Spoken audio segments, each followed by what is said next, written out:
रांची के ओरमांझी से करीब 2 महीने पहले लापता हुए 12 साल के कन्हैया को बरामद कर लिया गया है। कन्हैया के लापता होने और फिर उसकी बरामदगी तक की कहानी काफी दिलचस्प है।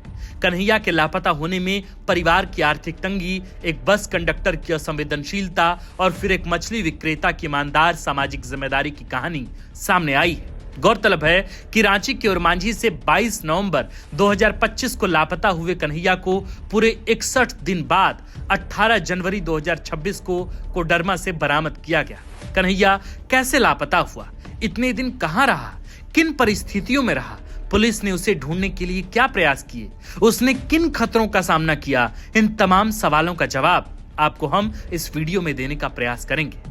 आपको जानकर हैरानी होगी कि पुलिस द्वारा बरामद कर लिए जाने के बाद भी कन्हैया अपने माता पिता के पास नहीं लौटना चाहता था। क्यों? इसका भी जवाब आपको इस वीडियो में मिलेगा। तारीख थी 22 नवंबर साल 2025। कन्हैया स्कूल से लौटा, बस्ता रखा और सीधा माँ की चाट और फुचके के ठेले पर पहुंचा। वहां उसने खुद से चाट बनाई, खुद भी खाया और माँ को भी खाने को दिया। खाने के बाद उसने माँ से कहा कि मैं फुटबॉल खेलने जा रहा हूँ। कन्हैया चला गया और माँ उससे ओझल होने तक निहारती रही। कन्हैया फुटबॉल खेलने गया लेकिन लौटा नहीं। माँ उसे आसपास के इलाके में तलाशती रही और आखिरकार पुलिस के पास पहुंची। माँ का आरोप है कि पुलिस ने उनकी शिकायत को गंभीरता से नहीं लिया और आखिरकार कन्हैया के लापता होने के 18वें दिन उसकी गुमशुदगी का केस दर्ज किया गया।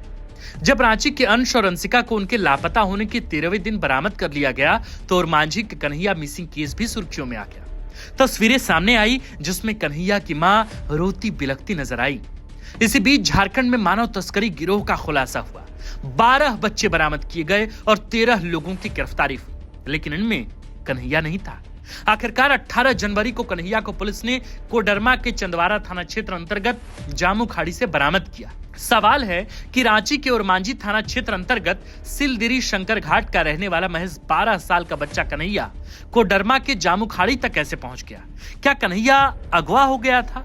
क्या अंश अंशिका समेत बाकी बरामद बच्चों की तरह कन्हैया को भी कहीं बेचने की तैयारी थी? क्या कन्हैया किसी खतरे में था? जवाब है बिल्कुल नहीं। तो फिर कन्हैया के साथ क्या हुआ था? चलिए सिलसिलेवार ढंग से जानते हैं। कन्हैया 22 नवंबर 2025 को ही, यानी जिस दिन लापता हुआ, दरअसल अपनी नानी के घर हाजीपुर चला गया था। वहां 4 दिन रहा। 4 दिन बाद जब लौटने लगा तो नानी ने उसे 200 रुपए दिए। वह रुपए लेकर हाजीपुर में बस में चढ़ गया, लेकिन एक कंडक्टर की असंवेदनशीलता देखी। उसने महज 12 साल के बच्चे कन्हैया को कोडरमा के जामुखाड़ी के पास यह कहकर उतार दिया कि केवल 200 रुपए में उसे ओरमांझी या रांची तक नहीं ले जा सकता। बस में उतारे जाने के बाद कन्हैया इधर उधर भटकता रहा। वह रुआंसा हो गया था। आखिरकार स्थानीय मछली विक्रेता राजा सहनी की नजर कन्हैया पर पड़ी। वह कन्हैया को अपने घर ले गए। अब सवाल है कि जब कन्हैया एक मछली विक्रेता के घर पर था, झारखंड के ही कोडरमा जिले में मौजूद था, तो उसे ढूंढने में 61 दिन कैसे लग गए? दरअसल मछली विक्रेता राजा सहनी ने बताया कि कन्हैया बताता था कि वह हाजीपुर का रहने वाला है। उन्होंने सोशल मीडिया पर कन्हैया की तस्वीर डाली और उसे हाजीपुर का बताकर पहचानने की अपील की। कन्हैया को ढूंढने में करीब 2 महीने का वक्त लगा। तो इसमें गलती केवल इतनी नहीं थी कि वह अपना पता हाजीपुर बता रहा था। दरअसल इसमें पुलिस पदाधिकारी की भी भारी गलती सामने आई है। दरअसल मछली विक्रेता राजा सहनी ने कोडरमा के चंदवारा थाने में तैनात एएसआई दिलीप कुमार मंडल को जानकारी दी थी कि उनके पास एक भटका हुआ बच्चा है।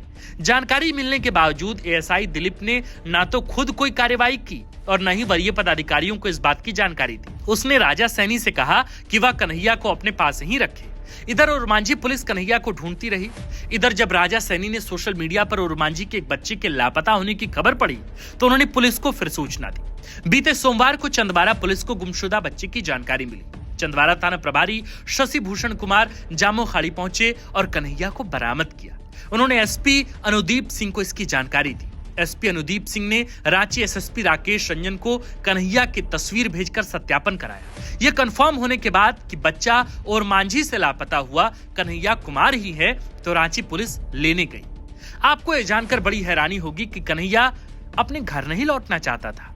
वह जामू खाड़ी में मछली विक्रेता राजा सहनी के साथ ही रहना चाहता था। वजह थी घर की आर्थिक तंगी। उसने पुलिस को बताया कि माता पिता उसे परेशान करते हैं। वो अपने घर नहीं जाना चाहता, उसका वहीं मन लग गया है। कन्हैया ने कहा कि राजा सहनी के घर पर उसे फुटबॉल क्रिकेट खेलने की आजादी है, किसी बात की मनाही नहीं है। उसे वहां अच्छा और भरपेट खाना मिलता है। हालांकि पुलिस ने काफी समझाया बुझाया और ओरमांझी लेकर आए। ये तस्वीर कन्हैया को बरामद किए जाने के बाद की है। मां की गोद में कन्हैया अब मुस्कुरा रहा है। मां के होंठों पर भी मीठी मुस्कान है। मां की मनोकामना पूरी हुई। मां का विलाप सुन शायद ईश्वर भी थर्रा गया था। उसे कन्हैया को मां के आंचल में सुरक्षित लौटना ही था। जिगर के टुकड़े को पाकर मां के कलेजे को ठंडक मिली है। कन्हैया भी शायद समझ गया है कि असली सुख मां की गोद में है। मां का वात्सल्य ही असली खजाना है।